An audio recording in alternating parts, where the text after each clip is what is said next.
An error discovered by the Maricopa County Recorder's Office could affect tens of thousands of voters in November. Last week, they found nearly 100,000 people who were allowed to register to vote, never having shown proof of U.S. citizenship. And now, the Maricopa County Recorder's Office is suing the Arizona Secretary of State and asking the state Supreme Court to determine if they can vote the full ballots in the election. Fox 10's Ashlie Rodriguez is live now to break down what happened here. Ashlie.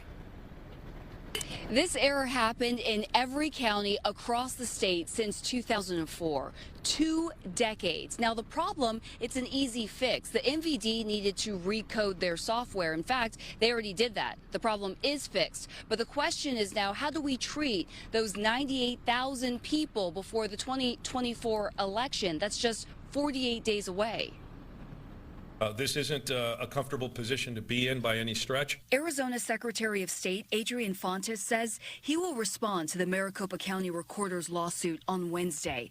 The Recorder's Office is suing him, claiming to have found more than 98,000 people who were allowed to vote the full ballot in Arizona for 2 decades when they never showed proof of U.S. citizenship. Here's what happened.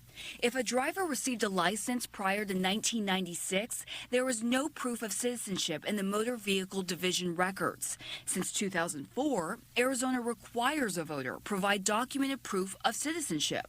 So if a driver with an older license registers to vote, the MVD thinks they have proof of citizenship in the system and allows them to vote a full ballot. Keep in mind, the recorder says the majority of these voters are most likely U.S. citizens. They just don't have documented proof. The largest group of them are Republicans, followed by independents and Democrats. Most of them are between the ages of 45 and 60 years old, and more than 60% are in Maricopa County.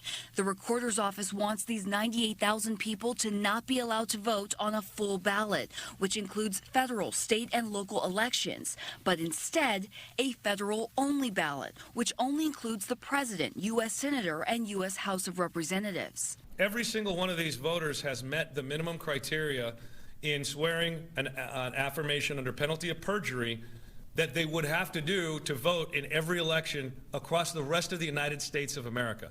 Only Arizona has this, what I think is an unreasonable extra burden on its voters. Maricopa County Recorder Stephen Richer wrote on X, the secretary argues that it is too close to the election to implement such a change and that would be unduly burdensome on voters and deprive them of their voting rights. That is why we are going to the courts to get a clear answer. This happened because we've got policies that are being driven by conspiracy theories, and we have for a long time. And Fontes also noted that the votes this group cast in past election are cast. There's no going backwards. There's a finality to Arizona elections. Now going forward, they are waiting on the court to make a decision as to how these people are going to be able to vote. And the court has to act quickly because, again, the election is just 48 days away.